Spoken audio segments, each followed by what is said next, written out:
पता था तुम आज सुबह होने का भी इंतजार नहीं कर पाओगी और पहली किरण फूटने के साथ ही मुझे यहाँ मिलोगी। तुम्हें अपने सामने खड़ा देख मैं जरा भी चकित नहीं हूँ। अब ये बताओ कि आखिर तुमने ऐसा क्या देखा जो तुम यहाँ भागी चली आई? बाबा, अभी तक तो मुझे यही लग रहा था कि मेरे बेटे और बहू को किसी की बुरी नजर लग गई है या किसी का काला साया पड़ गया है, लेकिन जो मैंने आज देखा उसके बाद तो मेरा दिमाग ही काम नहीं कर रहा। मैंने देखा कि मेरी बहू की जगह मेरे बेटे के साथ बिस्तर पर कोई अजीब सी स्त्री सोई हुई थी। उसका आधा शरीर इंसान का था और आधा सांप का। मैं शब्दों में नहीं बयां कर सकती कि वो क्या था। ना वो स्त्री थी, ना जानवर, ना ही वो किसी भूत या चुड़ैल जैसी डरावनी दिखती थी, बल्कि वो तो बेहद खूबसूरत थी, लेकिन उसका रंग बिल्कुल नीला। जैसा वर्णन तुमने बताया है ना, वैसा तो होना संभव ही नहीं है। मैं समझ नहीं पा रहा हूँ कि आखिर माजरा क्या है। इस बला से छुटकारा पाने के लिए सबसे पहले ये जानना जरूरी है कि हमारा सामना आखिर हो किससे रहा है। मुझे तो ये कोई प्रेतनी नहीं लगती। अगर ऐसा होता तो अवश्य ही अभी तक आपका बेटा बिस्तर पकड़ चुका होता। प्रेतनी बहू बनकर किसी के घर में नहीं रहती और पत्नी और बहू बनकर किसी की सेवा सत्कार भी नहीं करती। आप एक बार इस लड़की के घर जाकर इसके माँ बाप से बातचीत करो, पता करो कि क्या शादी से पहले भी उनकी बेटी कुछ विचित्र हरकतें कर रही थी या ये सब शादी के बाद से शुरू हुआ। कहीं ऐसा तो नहीं इसके माता पिता कुछ जानते हो जो आपको ब्याह के समय ना बताया गया हो? बाबा की बात सुनकर सावित्री उसी क्षण अपने घर की ओर निकल पड़ती है। पहले वो घर जाकर बेटे बहू से अपने मायके जाने का बहाना करती है।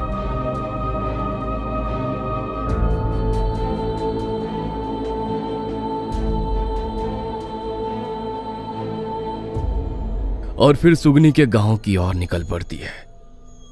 बस में सवार होकर वो गांव तक पहुंच जाती है, लेकिन अब मेन रोड से अंदर गांव तक जाने के लिए उसे कोई भी साधन नजर नहीं आ रहा था।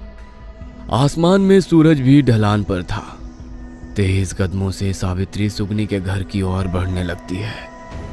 सावित्री अभी कुछ ही दूर चली होगी कि चारों ओर अंधेरा पसरने लगा और गांव के लोग अपने घरों के अंदर सिमटने लगे। आधे रास्ते तक पहुंचते पहुंचते लगभग पूरा गांव सुनसान हो चुका था और सड़कों पर मुश्किल से ही कोई व्यक्ति आता जाता दिखाई पड़ता था। अपनी ही धुन में सवार सावित्री तेज कदमों से सुगनी के घर की ओर बढ़ रही थी। कुछ दूर चलने के बाद उसे किसी औरत के रोने की आवाज सुनाई पड़ने लगी। मुझे ऐसा क्यों लग रहा है जैसे कोई औरत जोर जोर से रो रही हो, लेकिन यहाँ तो आसपास कोई घर भी नहीं है। दूर दूर तक कोई भी नजर नहीं आ रहा है। जैसे जैसे सावित्री के कदम आगे बढ़ रहे थे, रोने और चीखने चिल्लाने की आवाज और जोर से उसके कानों में पड़ने लगी थी। सावित्री उस आवाज को अनसुनी करके तेजी से सुगनी के घर की ओर बढ़ रही थी। अचानक ही एक बड़े से पेड़ के ऊपर से एक आदमी धम से उसके सामने कूद पड़ता है, जिसे देखकर सावित्री के मुंह से चीख निकल जाती है। खुद को संभालते हुए सावित्री ने सामने देखा। वो शख्स काफी भयानक लग रहा था। उसके शरीर पर फटे पुराने कपड़े थे और बड़ी बड़ी डरावनी आंखों से वो उसे ही लगातार घूर रहा था। कौन हो तुम? ये रोने की भयानक आवाज तुम ही निकाल रहे थे क्या? तुझे भी सुनाई दी ना वो आवाज? मैंने कहा था ना, कोई है यहाँ, कोई मदद के लिए पुकार रहा है, लेकिन कोई नहीं सुनता। सब पागल है, सबके सब पागल है इस गांव में। मैं परेशान हो गया हूँ वो आवाज सुनकर, हर समय मेरे कानों में गूंजती रहती है। तू चल मेरे साथ बचा ले उसे, चल। वो पागल आदमी सावित्री का हाथ पकड़कर घसीटते हुए पास के कुएं के पास ले जाता है। यहीं से आवाज आती है, यही वो जगह है जहां से कोई मदद के लिए पुकार रहा है। उस पागल के इस तरह रात के समय उसे हाथ पकड़कर घसीटने से सावित्री बुरी तरह से घबरा गई थी। जैसे ही वो पागल आदमी उसका हाथ छोड़ता है, वह तेजी से दौड़ते हुए सुगनी के घर पहुंचती है और जोरों से दरवाजा पीटने लगती है। अरे समधन जी, आप यहाँ ऐसे अचानक? सब खैरियत तो है ना? बड़ी घबराई हुई सी लग रही हैं। अभी तक तो सब ठीक है बहन जी, लेकिन पता नहीं आगे सब कुछ ठीक रह पाएगा भी या नहीं। आप सबसे पहले ये बताइए, आपने अपनी बेटी की सच्चाई मुझसे क्यों छुपाई? ये सब क्या हो रहा है मेरे घर में? जिस दिन से आपकी बेटी ब्याह के हमारे घर आई है, एक के बाद एक अपशगुन ही होते जा रहे हैं। ये कैसी बातें कर रही हैं बहन जी आप? यहाँ मेरी छोरी पर इल्जाम लगाने के वास्ते आई हैं क्या? अरे इतने साल हमारे घर में रही हमारी बेटी, हमारे घर तो कोई अपशगुन नहीं हुआ। आपके घर गए अभी 1 सप्ताह भी नहीं हुआ है और वहाँ जाते ही अपशगुन होने लगे। माफ कीजिएगा, खोट मेरी छोरी में नहीं, आपकी सोच में है। आप मुझे गलत समझ रही हैं बहन जी। आप इत्मीनान से मेरी पूरी बात सुनिए, उसके बाद बताइए कि मेरी सोच में खोट है या मैं यहाँ आपकी बेटी की भलाई के लिए आई हूँ। उसके बाद सावित्री अपने साथ हुई सारी घटनाओं को विस्तार से अपनी समधन को बताने लगती है।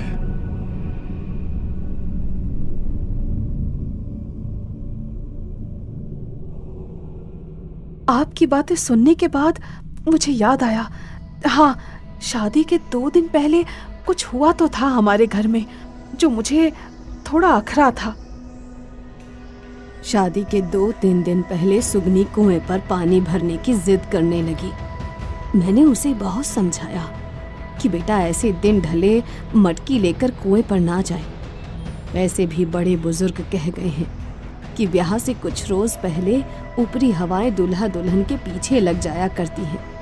लेकिन वो मानी नहीं और जबरदस्ती पानी लेने के लिए कुएं पर चली गई।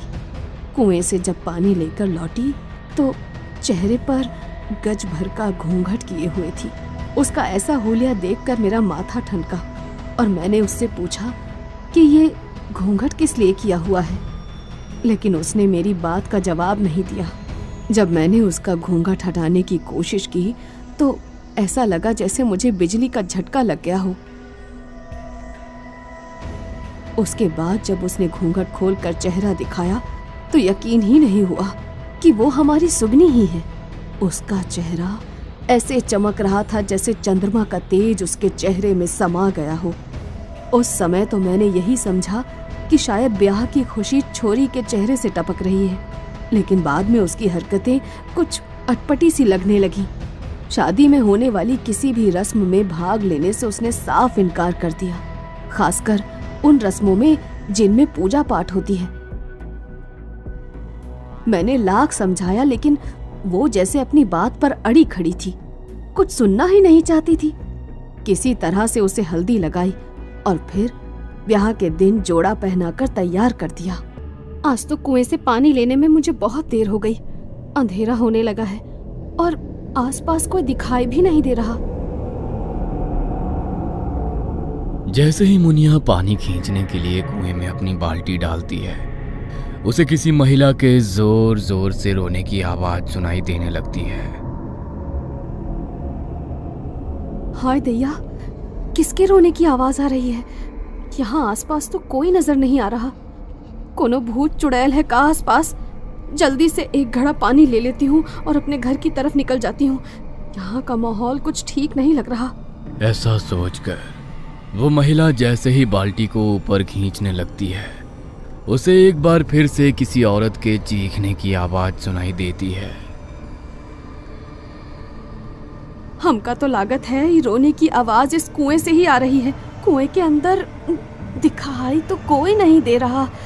कौन है कुछ समझ नहीं आता। कुएं में से आती उस भयानक आवाज को सुनकर मुनिया की हिम्मत वो पानी भी अपने घर तक ले जाने की नहीं हो रही थी, इसलिए अपना मटका वहीं पटक उल्टे पांव अपने घर की ओर भाग जाती है। घर पहुंचकर वो अपने पति और पड़ोसियों को उस कुएं के बारे में बताती है।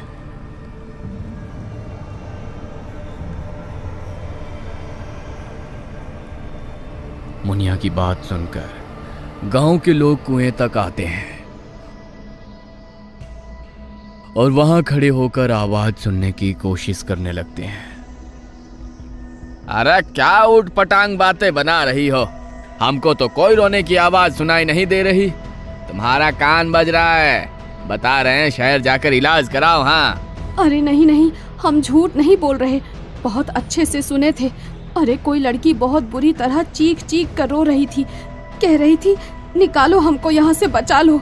हम आसपास नजर दौड़ाए, कुएं के अंदर झांक कर भी देखे, पर हमका कोई दिखा नहीं, तो घबराकर वापस आप लोगों को बताने चले आए। अरे तो जब तुझे कुएं में कोई दिख नहीं रहा था तो आवाज कहाँ से आ रही थी? कुएं के पास तो किसी का घर भी नहीं है कि किसी के घर से आवाज आ रही हो। देखो बिटिया, रात के अंधेरे में वहम हुआ है तुमको, और कोई बात नहीं है। अरे ये कुआं कोई नया थोड़ी ही ना है।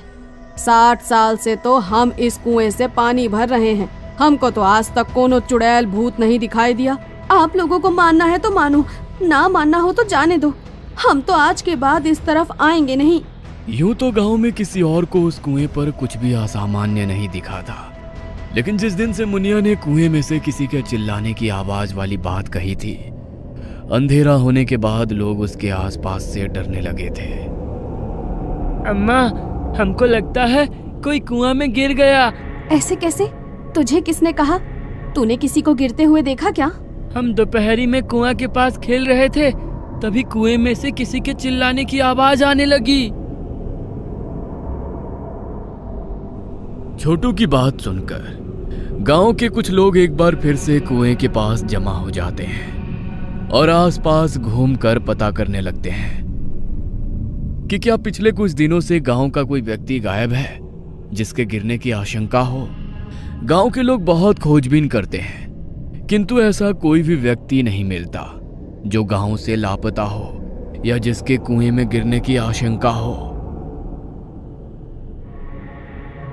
यह दूसरा दिन है जब किसी को कुएं में से किसी के चिल्लाने की आवाज सुनाई दी है। अब इस बात को अफवाह नहीं मान सकते, जरूर कुछ तो है इस कुएं में। जब तक कुएं का राज पता नहीं लग जाता, गांव की औरतें कुएं से पानी भरने के लिए नहीं जाएंगी। गांव के लोगों को आशंका थी कि जरूर इस कुएं पर किसी ऊपरी शक्ति ने कब्जा कर लिया है, इसलिए तांत्रिक बुलाकर उस स्थान को बाधा मुक्त करने के उपाय किए जाते हैं, जिसके बाद गांव के लोग निश्चिंत हो जाते हैं कि अब उपाय करने के बाद शायद कुआं बाधा मुक्त हो गया है। लेकिन गांव में रहने वाले पागल मोहन को अब वो चीखें हर समय सुनाई दे रही थी। वो बार बार सभी को बता रहा था,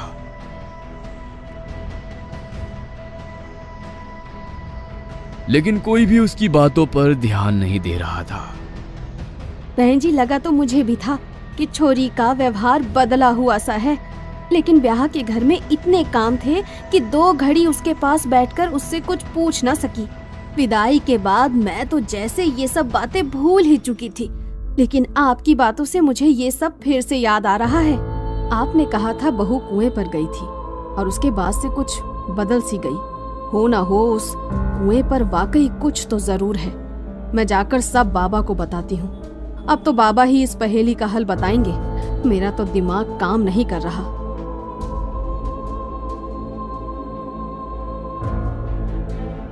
अगले दिन सुबह ही सावित्री बाबा से मिलने के लिए उनकी कुटिया की ओर निकल जाती है।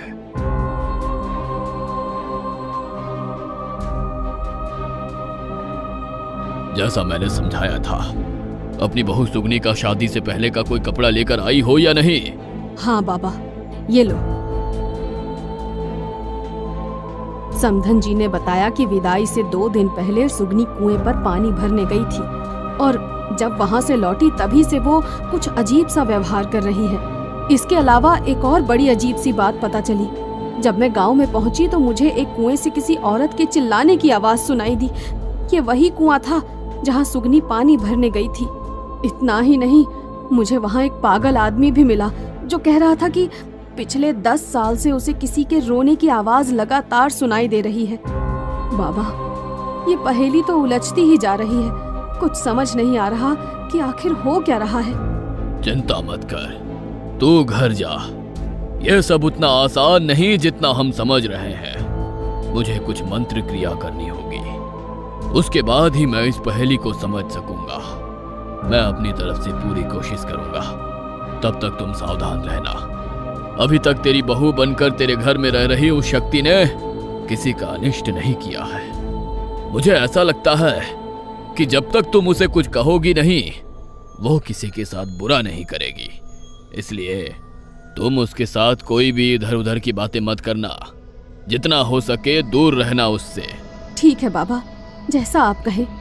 वैसे तो सावित्री का कलेजा डर से मुंह को आ रहा था, लेकिन फिर भी बाबा के कहे अनुसार उसे ऐसा अभिनय करना था कि वो सुगनी के विषय में कुछ भी नहीं जानती।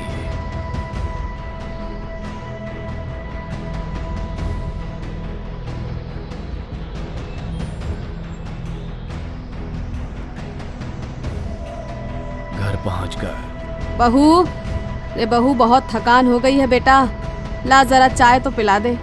जी माँ जी, मैं अभी लाई। क्या बात है, आप बहुत लंबा सफर करके आई हैं? कुछ बहुत जरूरी काम था क्या? अरे नहीं, कोई जरूरी काम नहीं था। बस मैं तो तुम दोनों को अकेले समय बिताने के लिए छोड़ कर गई थी। इधर सावित्री खाना खाकर अपने कमरे में आराम कर रही थी और